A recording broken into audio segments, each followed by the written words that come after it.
wall of respect. We had the basic thing where all of that came together was at the dedication. And the dedication, I don't remember a lot of groups performing. I remember we performed as a part of the Troy Robertson Quintet or the Black Mass Ensemble. It didn't take long. And then there were some speeches, and I don't remember none. I think Doug Williams spoke, but I don't remember many of the people who spoke because things were moving kind of fast. And when I say fast, I mean it was a crowd of people, but it worked to galvanize the community.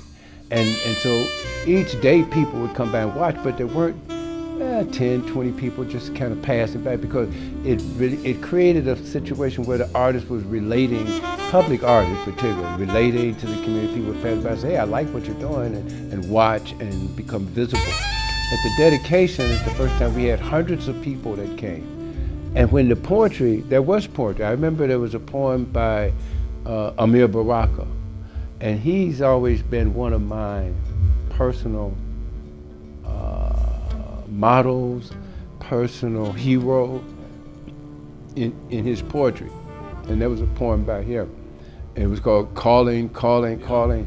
And that's the first time that I had seen poetry in the public.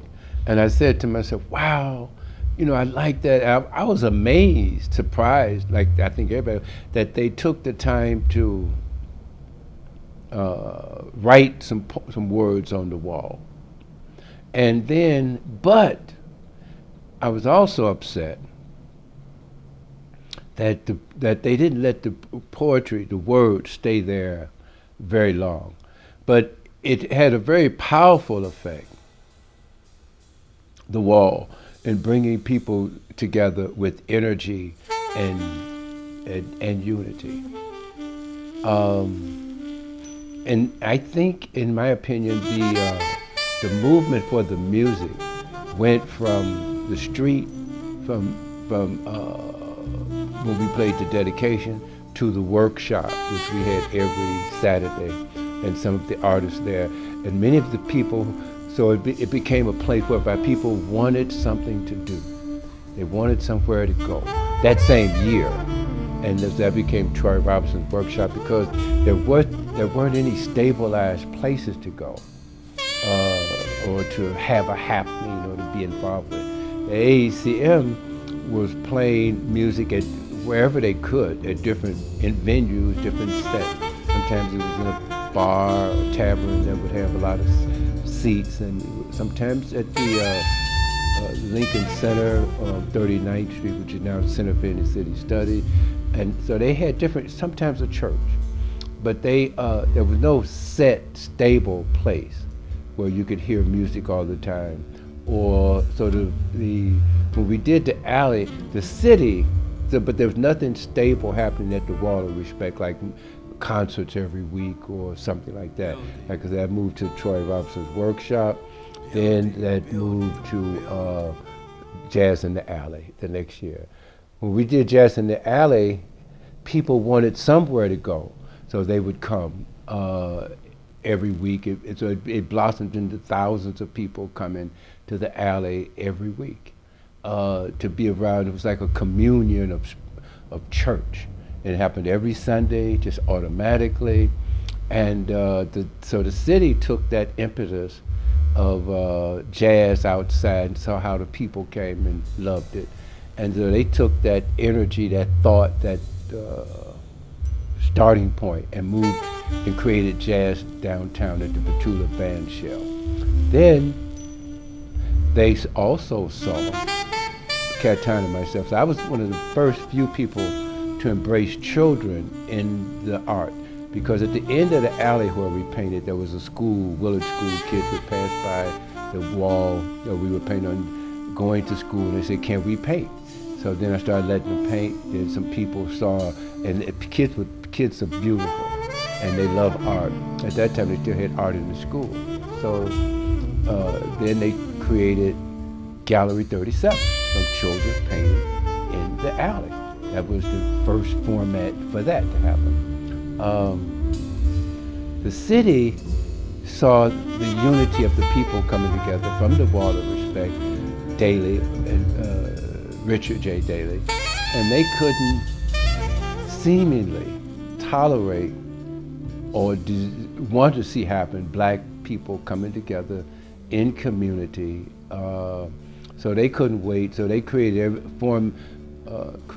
legitimate excuses to destroy the building that the wall was painted on. So as soon as they could, I can't remember the years, it wasn't that many years that the wall lasted. So they came to destroy to tear the building down. So then there was a movement, I think, led by Bill, because he always possessed this art and took ownership and got involved in political activism through the arts. And so initially, it wasn't on good texture, good form, good quality. It was just something on a wall, a building, but it wasn't, on boards or anything. Some of the windows were because they'd been boarded up. But so but the black whole city, almost the black world, came together over the Wall of Respect. And so they had the wall taken down in pieces and moved to Malcolm X College. Malcolm X College at that time was the prototype community college in the black community. And all over America, Malcolm X became the preeminent black college because it was named after Malcolm, who was very prolific at that time as the black hero, and have a college named after his name. And Dr. Hearst, who was the president at that time, was very community active. So the Wall of Respect created a arm, a shoulder,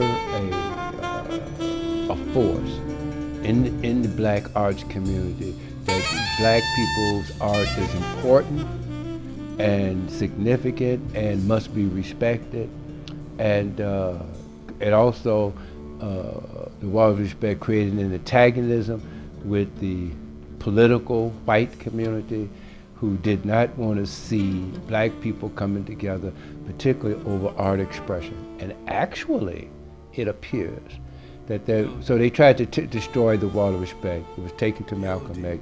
And then it appears that because of that coming together, unity over the art, that there was a strong move by the city, this Chicago, to take arts out of the public schools, because it was a way of us being in love with ourselves as a people, creating pride with us, with what we produced as art form that became visible to the nation.